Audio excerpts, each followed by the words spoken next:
Lah banjur karsane kepiye? Yayi Wisanggeni. Samengko aku bakal njaluk sabiyantune Kakang Garukaca, Kakang Antareja lan uga Kakang Antasena. Mengko yen to ana pangamuke Ratu Ngawau Langit ingkang jejuluk Prabu Manik-Manik tenan uga. Samengko yen to ana payu-payu kang bakal moni kang bakal renah kelawan kawidagdane adimu Wisanggeni. Ya ora ana liya kang tak aturake ora ana liya kejabamu. Pangamuking para pepundhen Kurawa. Iya. Aku lahir batin bakal sabira kelawan Yayi Wisanggeni.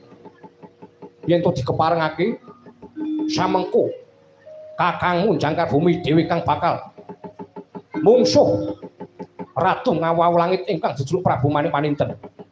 Wektu dina iki aku sagoni. Aku tak disiklaku syukur samono tak pringgake becik tak rembug kanthi kronaris. Nanging yen to samengko bodho kali mangsa bodho ya nik. Ingkang patung hati-hati Kakang Antasena aja nganti koyo butacine ya Kakang.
Loncat kurada srumah pangka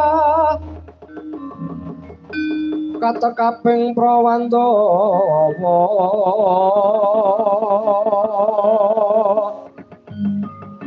sumaping pabarisan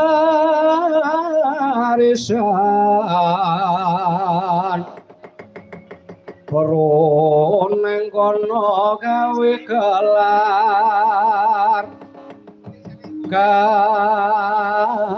gelar sira wang-wang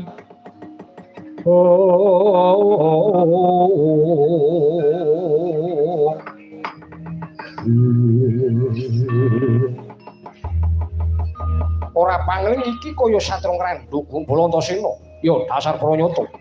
Iki kaya paman pedayangan Pamaswata yo dasar Pranyata.